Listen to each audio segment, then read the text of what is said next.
అది విని అదిమిన శోకులో ఉరి విడిచిన నెమలికి సవతిగా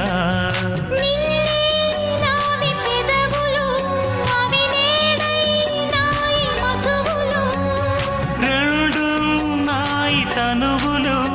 అవి రేపవ్వాలి మనువులు